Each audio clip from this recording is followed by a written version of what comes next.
You're scrolling through your investment app at midnight, anxiety creeping in. How much is enough? Will I ever actually get there? And the real question nobody's answering. When can I finally stop stressing about every single deposit? Here's the secret Wall Street doesn't want you to know. There's a precise mathematical moment when your monthly contributions become almost irrelevant, when your account balance grows faster than you could ever manually add to it, when compound interest takes the wheel and you're literally just watching from the passenger seat. Most financial advisors tell you to keep grinding until retirement age. That's complete nonsense. The real breakthrough question is, at what point does your portfolio outwork you? Today, we're breaking down the exact tipping point where your investments become a self-perpetuating machine, why this happens sooner than most people realize, and the strategic moves to reach that moment years ahead of schedule. Smash that subscribe button if you're serious about cracking the code on real wealth building. The tipping point is beautifully straightforward. It's the exact moment your portfolio's yearly growth surpasses your yearly deposits. That's the line. That's when you transition from dragging your money forward to your money dragging itself forward. Once you grasp this principle, your entire psychology around investing transforms. Let me give you real numbers. Imagine you're depositing $25,000 every year with an 8% annual return. When your balance hits $150,000, that 8% generates $12,000. Your $25,000 deposit is still the heavyweight champion here. You are running the show. But watch the transformation as the balance climbs. At $350,000 invested, that 8% produces $28,000 in growth. Now your deposits and market growth are neck and neck. You're splitting the workload with mathematics. This is where the shift begins. It's $600,000 invested. 8% growth delivers $48,000. Suddenly, your $25,000 deposit looks insignificant compared to what the market just generated automatically. Compound interest is now the captain of the ship. You're the crew. And at $1.2 million invested, 8% growth produces $96,000.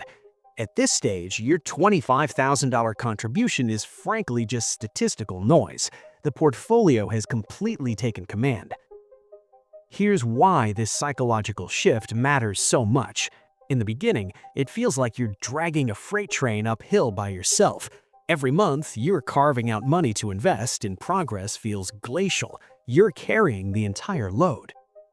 But somewhere around that $350,000 to $600,000 zone, depending on your deposit rate, the freight train starts rolling downhill on its own momentum. You're no longer dragging it, you're just steering occasionally. Now, technically speaking, every dollar you invest always matters because it compounds over time. But what we're pinpointing here is when the responsibility transfers, when you stop being the primary generator of wealth growth and compounding becomes the superstar. Think of it like launching a spacecraft. Initially, you need enormous fuel consumption just to break through gravity. That's your savings discipline. But once you achieve orbital velocity, inertia propels you forward. That's compounding. The tipping point is achieving orbital velocity. And once you're in orbit, the entire game transforms. The power of understanding this concept is it gives you a concrete target. You're not just blindly depositing money for 40 years hoping mathematics works out. You're targeting a specific threshold where your money starts outperforming your labor. And once you cross that threshold, you unlock choices. You could keep depositing and compress your timeline dramatically, or you could reduce your contributions and let compounding finish the job. The decision becomes yours. But here's where things get fascinating. What happens if you completely stop contributing at various points? Because understanding this calculation is how you determine whether another decade of hustle is actually necessary, or if you can ease up way earlier than conventional wisdom suggests. Let's continue with depositing $25,000 annually at 8% returns. If you never stop contributing, you hit $1.5 million in roughly 25 years. That's your benchmark. A quarter century of consistent deposits equals millionaire plus status. Solid plan. But what if you stopped at $150,000 invested? It takes about 6 years to accumulate that $150,000 with your annual deposits. If you freeze contributions there and let compounding work alone, it would take another 31 years to reach $1.5 million. That's 37 years total from day one. So stopping at $150,000 costs you 12 extra years compared to the baseline. That's a devastating trade-off. You haven't even approached orbital velocity yet. Now imagine you push to $400,000 before stopping. That requires roughly 12 years of contributing. From there, compounding by itself needs another 17 years to deliver you to $1.5 million. That's 29 years total. You just shaved significant time off the timeline. Stopping at $400,000 only costs you 4 extra years compared to never stopping. 4 years might be completely worth it if you desperately need financial breathing room. And here's where the math gets absolutely wild. If you grind until you accumulate $700,000, that takes about 17 years of contributions. If you stop there, compounding doubles it to over $1.5 million in just 12 more years. That's 29 years total. You're only 4 years behind the baseline of contributing the whole way. Pause and absorb that. You could stop investing entirely at $700,000 and only postpone your $1.5 million milestone by 4 years. That's the explosive power of reaching critical mass. Once you're at that altitude, compounding is doing so much heavy lifting that your contributions barely influence the outcome anyway. This is why the tipping point is crucial. It's not theoretical mathematics, it's the moment when you gain legitimate freedom. Do you want to keep grinding and accelerate by a few years? Or do you want the liberation of not having to carve out $25,000 every single year? For some people, those 4 extra years are absolutely worth the trade.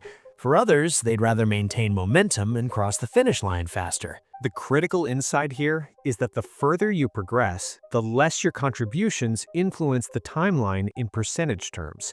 Early on, stopping is catastrophic. You sacrifice decades. But once you cross that midpoint, once you're around $400,000 to $700,000, depending on your numbers, stopping contributions doesn't obliterate your timeline. It just extends it moderately. And that might be a trade worth considering depending on what else matters in your life. This brings us to one of the most revolutionary frameworks in modern finance, coast fire. And it's essentially the strategy of front-loading your sacrifice so you can cruise for decades afterward. Here's the mechanism. You save and invest intensely early on until you reach a specific threshold where compounding alone will transport you to your retirement target without you adding another single dollar. Once you hit that threshold, you're done. Finished. The portfolio runs on autopilot. You can pursue a lower-stress job you genuinely love. You can work part-time. You can take a sabbatical year. Whatever feels right.